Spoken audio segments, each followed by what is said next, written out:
Baik, bismillahirrahmanirrahim. Assalamualaikum warahmatullahi wabarakatuh. Selamat datang di mata kuliah Metode Pembelajaran PAI pertemuan kelima. Materinya adalah terkait dengan penyusunan program tahunan. Ya, jadi untuk pertemuan 5 ini tentang penyusunan program tahunan. Untuk pertemuan yang akan datang itu berkaitan dengan program semester. Ya, nah ini apa itu program tahunan? Ya, jadi program tahunan yang dimaksud dengan program tahunan itu adalah rancangan penentuan alokasi waktu selama 1 tahun.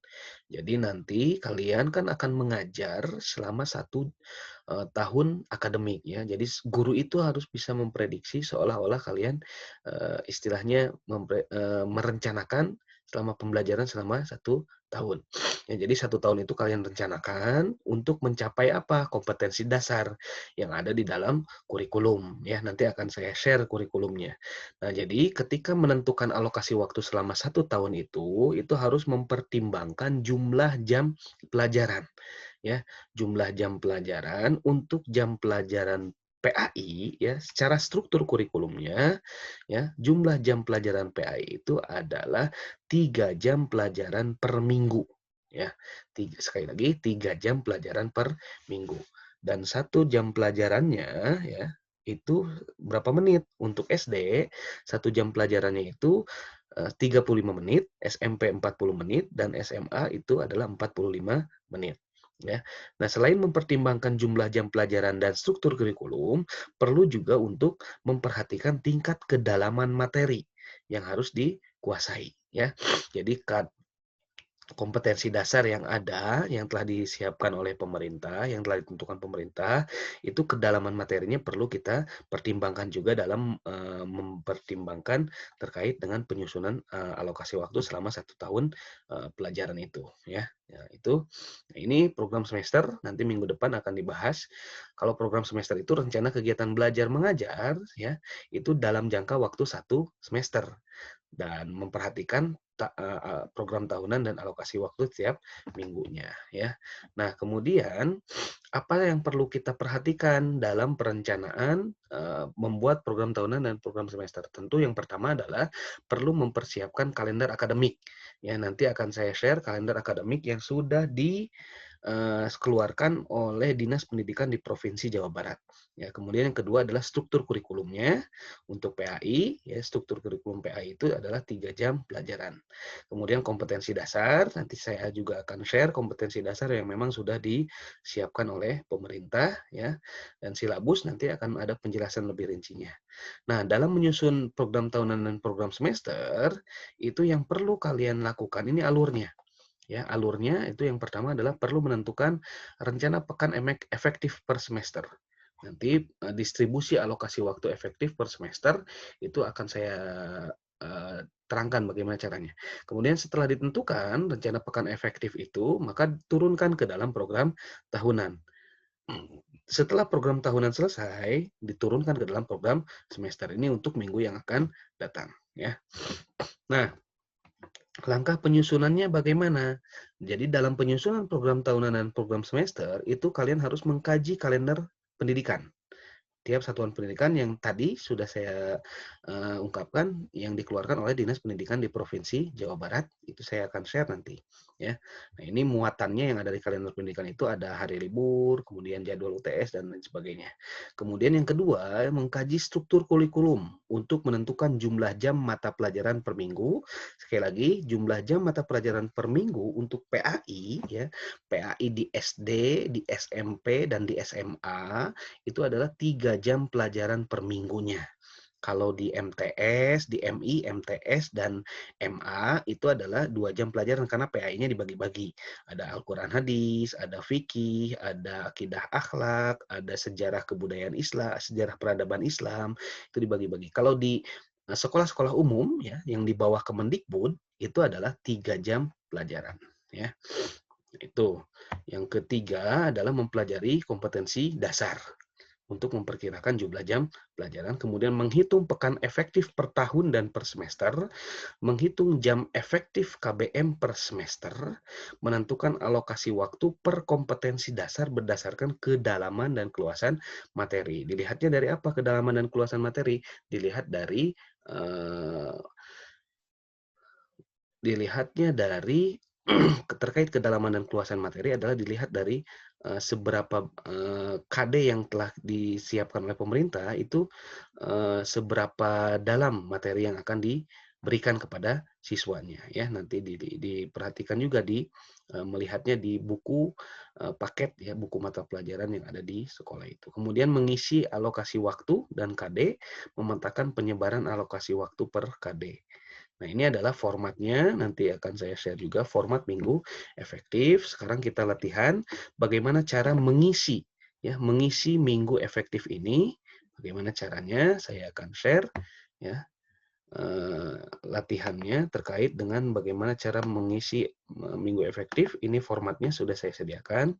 Nah, dalam membuat analisis kalender pendidikan, ini adalah harus merujuk kepada kalender pendidikan yang telah dikeluarkan oleh Dinas Pendidikan. Kalau kita berarti Jawa Barat, berarti Dinas Pendidikan di Jawa Barat. Ini mata pelajarannya adalah mata pelajaran PAI, ya, Pendidikan Agama Islam. Oke. Nah, untuk kelasnya ada kelas 12. Nah, hari mengajar ya saya karena ini simulasi ya, jadi saya mensimulasikan hari mengajar di hari Senin. Nanti kalian boleh silahkan memilih hari mengajarnya, boleh tentukan saja oleh kalian sendiri, bebas dari hari Senin sampai dengan Jumat pilih. Misalkan saya mah pengennya hari Selasa, enggak. Pengen hari Senin, enggak. Pengen hari Rabu, enggak. Boleh bebas. Yang penting hari mengajar itu adalah Senin sampai Jumat ya. Dan biasanya untuk PAI itu 1 minggu hanya 1 kali ya mengajarnya biasanya ya, karena 1 minggu itu 3 jam pelajaran, berarti hanya di satu hari saja ya untuk di kelas 12 ya. Nah, ini semesternya semester ganjil.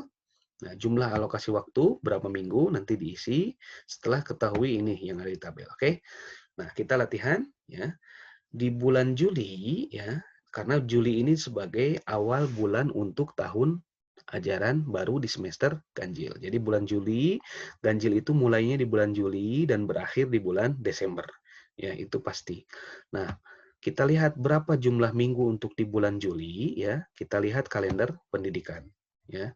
Lihat kalender pendidikan, ini adalah kalender pendidikan yang sudah ditetapkan oleh pemerintah. Sebentar. Nah, ini ya. Nah, ini kalender pendidikan. Di bulan Juli ya, di hari Senin, karena saya tadi simulasinya saya hari Senin, maka di hari Senin itu jumlah minggunya ada 4 ya. Di sini tuh ada tanggal 6 sebetulnya. Ya, jadi 6. Ini Senin yang minggu sebelumnya adalah bulan Juni ya. Jadi tidak dihitung. Jadi di bulan Juli di hari Senin itu jumlah minggunya ada 4 ya. 1, 2, 3, 4 ya. Kemudian jumlah minggu efektif, jadi jumlah minggu efektif itu adalah minggu efektif itu diartikan sebagai minggu di mana kalian masuk ke kelas, mengajar di kelas ya. Masuk ke kelas, mengajar di kelas.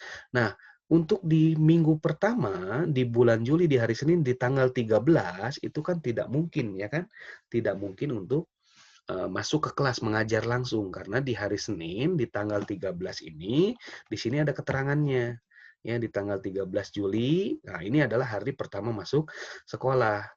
Nah, jadi di tanggal 13 sampai 15 itu adalah pengenalan lingkungan sekolah. Jadi tidak mungkin guru itu masuk langsung mengajar ke kelas. Maka dianggap di minggu pertama ya di bulan Juli di tanggal 13 sampai 15 ya itu adalah hari tidak efektif mengajar ya, tidak efektif mengajar. Kita samakan semuanya, tanggal 16 sampai 18 juga sama, di sini adalah masa orientasi pendidikan ke pramukaan. Jadi di minggu pertama di bulan Juli itu semuanya tidak efektif, tidak masuk ke kelas, mengajar di kelas. Jadi yang efektifnya adalah 2 minggu di hari Senin itu, tanggal 20 dan 27 ya. Kita pindahkan ke yang tadi distribusi alokasi waktu efektif ya. Ini untuk di hari Senin di bulan Juli itu jumlah minggunya ada 4 ya tadi.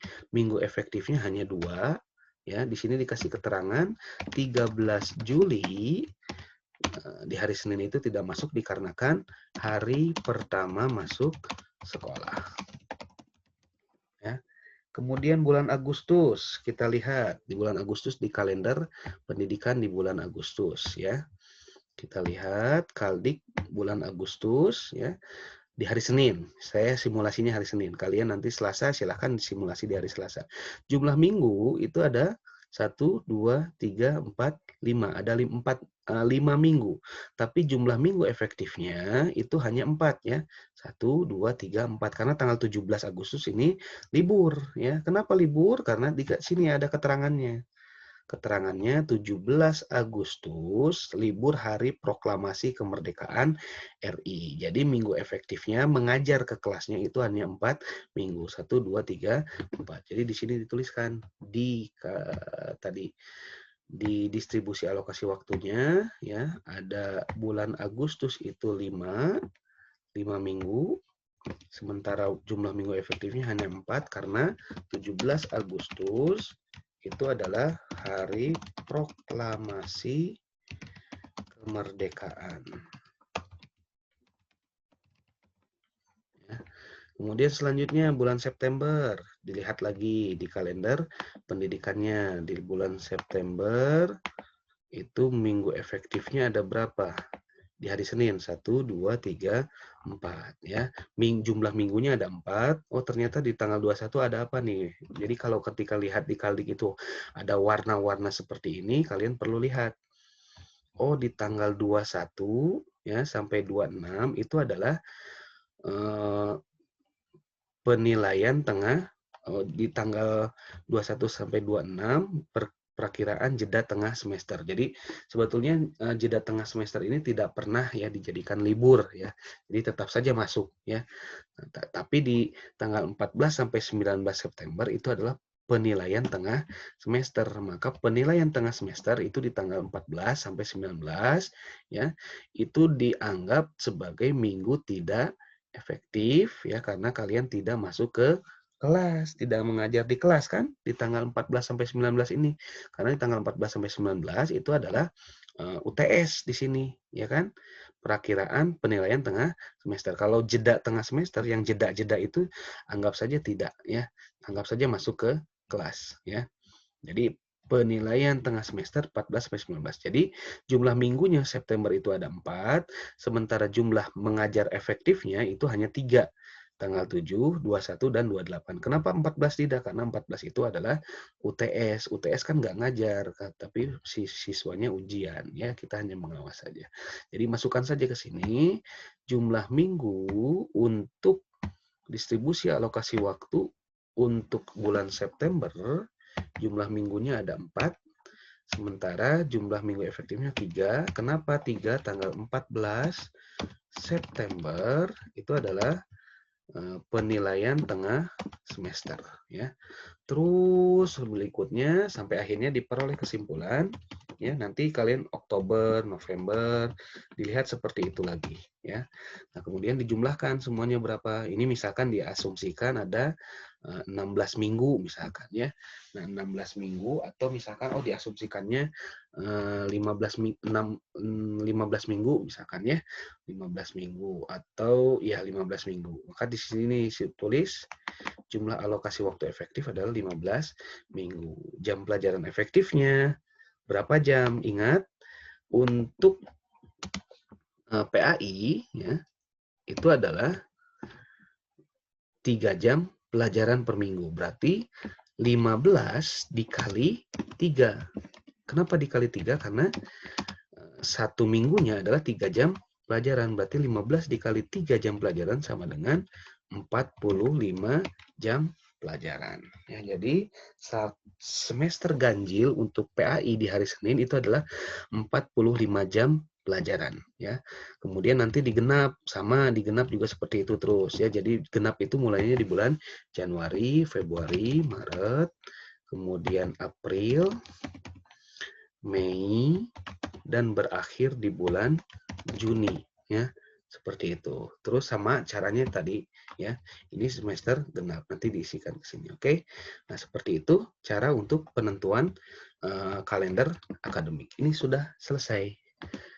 Nah, itu tugas yang pertama. Jadi untuk tugas pertama, membuat kalender pendidikan ya, itu sudah selesai. Kemudian tugas kedua adalah setelah membuat kalender pendidikan ya, maka tahapan berikutnya ya tadi seperti yang dijelaskan di slide, tahapan setelah setelah kita mengetahui rencana pekan efektif, maka selanjutnya turunkan ke dalam program tahunan ya.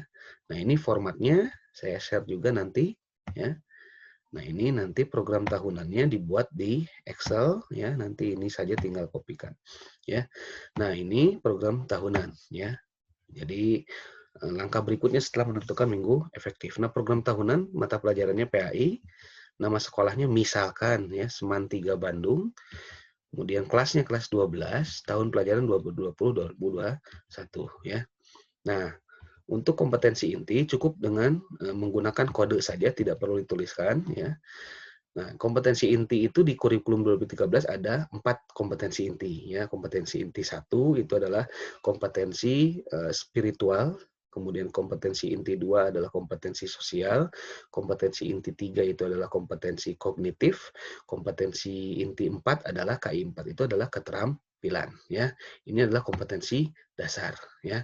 Nah, saya mengambil contoh kelas 12 untuk penyusunan program tahunan ya. Jadi untuk penyusunan program tahunan rujukan utamanya adalah kurikulum yang sudah ditetapkan oleh pemerintah. Ini adalah untuk kelas 12 ya. Nah, jadi untuk kelas 12 ya jumlah KD-nya ya ini adalah KD ya. Ya. Jumlah KD-nya itu ada 11. 1 2 3, 4, 5, 6, 7, 8, 9, 10, 11 ya itu jumlah KD-nya ya jumlah KD-nya ada 11. Jadi selama 1 tahun pelajaran si siswa itu mempelajari harus menguasai 11 kompetensi dasar ya dilihat dari ujungnya tuh 11 ya ini 11 ya ada 11. Nah 11 ini dibagi ke dalam 2 semester ganjil dan genap. Penentuannya untuk ganjil genap, mata pelajaran materi apa saja yang diberikan siswa itu harusnya melalui musyawarah guru mata pelajaran PAI.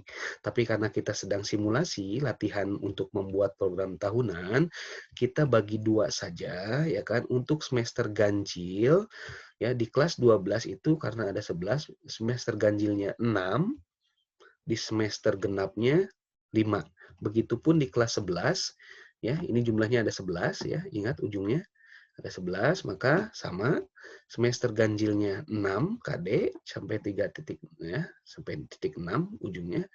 Untuk kelas di genapnya itu sampai dengan 7 mulai dari 7 sampai 11. Begitupun di kelas 10 sama ya, 11 juga jumlahnya. Ini kelas 10 ya. Ini kelas 10 sama 11 ya.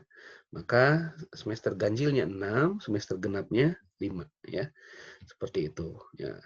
Nah, untuk di pembahasan pertama di kelas 12 itu KD-nya adalah lihat KD yang ke satu ini ujung ini kode ini adalah kode kompetensi dasar. Ini angka yang di depan itu adalah kode kompetensi inti. Ini adalah kode kompetensi dasar ya.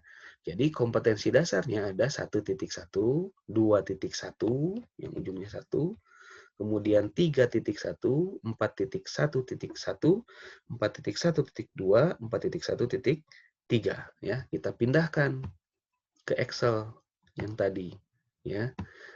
Nah, ini Oke, 1.1 sudah saya buat, 2.1, 3.1, 4.1.1, 4.1.2, 4.1.3. Topik atau temanya kita ngambilnya dari mana? Dari KD yang ketiga. Ya, dari KD yang ketiga, kita lihat ya di KD ini ada KD yang ketiga. Materinya apa? Oh, ini tentang berpikir kritis dan bersikap demokratis. Jadi lihatnya di yang ini ya, kode KI yang 3 tapi di KD. Satu ya.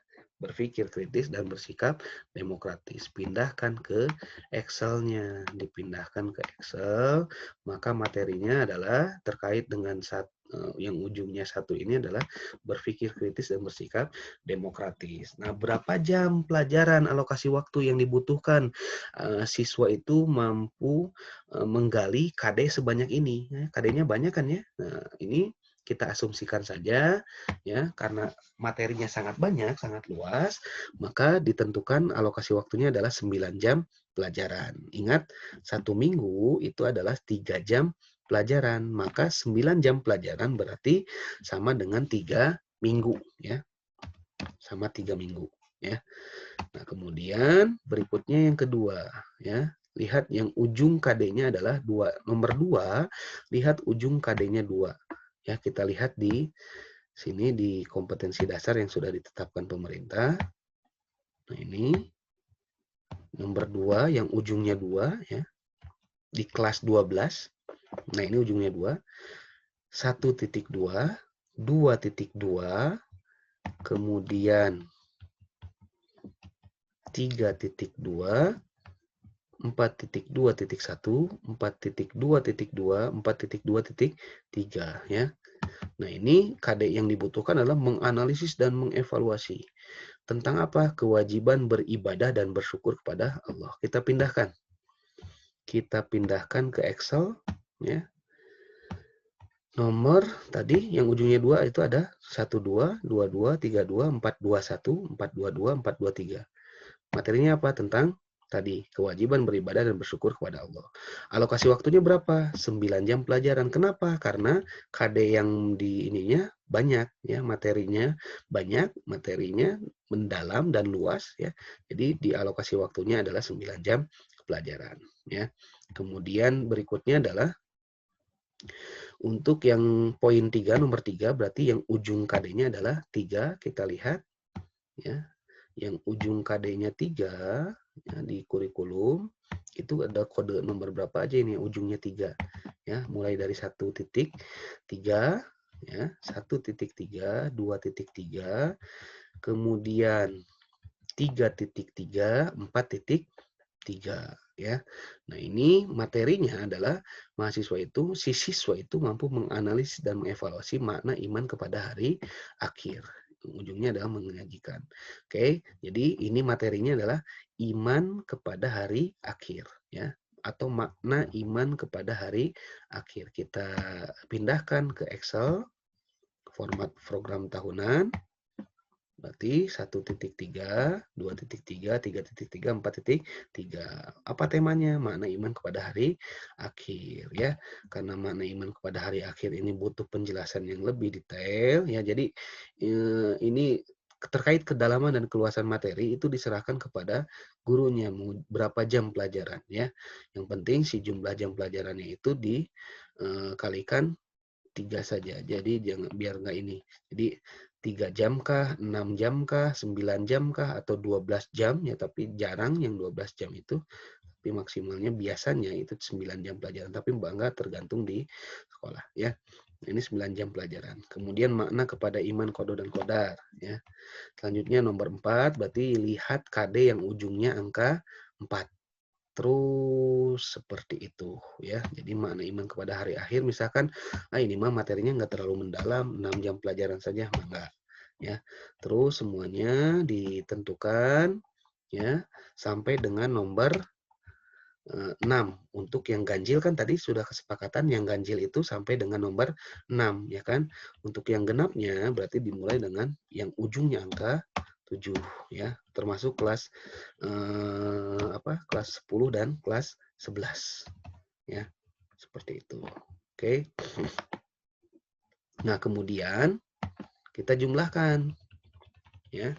Jumlahkan semuanya sampai ujungnya itu alokasi waktunya itu harus sama dengan tadi penentuan kalender akademik yang sudah disusun antara penentuan jumlah minggu efektifnya. Di sini setelah ditentukan ternyata 45 jam pelajaran ya, 45 jam pelajaran ya. Kita lihat di kalender akademiknya sesuai tidak, di kalender akademiknya, di distribusi alokasi waktu efektifnya sudah sesuai atau belum. Kita lihat untuk di semester ganjil ini saya tentukan 15 jam 15 minggu, 15 minggu itu sama dengan 45 jam pelajaran. Berarti sudah sama, sudah sesuai antara program tahunan ya dengan distribusi alokasi waktu efektif yang jumlahnya 45. Jadi penentuan ininya harus sama dengan distribusi alokasi waktu jumlah minggu efektif. Tidak boleh kurang, tidak boleh lebih. Ya, jadi harus sama. Ininya di distribusi minggu efektifnya ada 45 jam pelajaran, maka di protahnya juga, di program tahunannya juga harus ujungnya adalah 45 jam pelajaran ya. Nah, itu terkait di pertemuan minggu ini adalah penyusunan program tahunan ya. Saya tidak akan ke program semester dulu, bisa kalian bingung ya. Nah, itu program tahunan. Nah, untuk tugasnya ini jadi untuk di minggu ini, ya untuk minggu ini tidak ada forum diskusi, ya. Jadi saya tidak akan melemparkan pertanyaan kepada kalian, ya. Tapi saya sediakan forum untuk tanya jawab saja, ya. Dan itu sifatnya sunnah ya, nggak apa-apa nggak bertanya juga. Kalau sudah mengerti, sudah paham, nggak usah ditanya, nggak usah bertanya. Jadi forum ini untuk di minggu ini tidak ada forum, ya. Saya sediakan forum untuk tanya jawab, yang wajib menjawab itu saya sendiri ya. Yang wajib menjawab itu saya sendiri. Dan kuis tetap ada, untuk kuis tetap ada, nanti saya buat. Dan untuk tugas ini adalah tugasnya ada dua, kalian membuat ya minggu efektif ya, membuat distribusi alokasi waktu minggu efektif ya. Jadi distribusi minggu efektif ini tugas ya. Kemudian tugas yang kedua adalah program tahunan, membuat program tahunan sesuai formatnya. Nah, untuk tugas distribusi minggu efektif itu semua mahasiswa buat minggu efektifnya itu di ganjil dan genap. Silakan tentukan sendiri hari mengajarnya, tapi nanti harus tetap konsisten ya. Diingat. Jadi buatnya di semester ganjil dan genap semua sama ya. Nah, itu. Kemudian ini individu ya, tugasnya bukan kelompok. Nah, kemudian untuk program tahunan, nah ini baru sesuai dengan absen ya. Untuk nomor absen 1 sampai 10 itu buat program tahunan di kelas 10 semester ganjil saja ya. Kalau untuk nomor absen 11 sampai 20 maka tugas program tahunannya kelas 10 semester genap. Ya, kemudian terus seterusnya itu ya. Jadi mudah-mudahan ini bisa difahami. Kalau misalkan ada yang masih bingung, silahkan boleh bertanya lewat forum ya, lewat forum. Silahkan bertanya terkait materi ataupun tugas lewat forum. Dan tugas ini saya beri waktu sampai dengan hari Sabtu ya, saya beri waktu atau sampai dengan mangga deh sampai dengan hari Minggu saya beri waktunya ya, tanggal 18 Oktober jam 23.59 berakhirnya tugas. Jadi dua-duanya tugas harus masuk ya, semua mahasiswa wajib untuk mengerjakan tugas. Ya, ini tugasnya adalah menghitung distribusi minggu efektif dan juga membuat program tahunannya. Terima kasih, mudah-mudahan tetap semangat mengikuti perkuliahan mata kuliah metode pembelajaran PAI karena mata kuliah ini mata kuliah yang sangat penting. Ya, kalau misalkan tidak lulus di mata kuliah ini, nanti kalian tidak bisa ikut micro teaching. Dampaknya nanti nggak bisa ikut PLP, sehingga nanti lama ya untuk lulusnya. Mudah-mudahan semuanya bisa lulusnya, bisa mengikuti dengan baik. Ya, terima kasih. Assalamualaikum warahmatullahi wabarakatuh.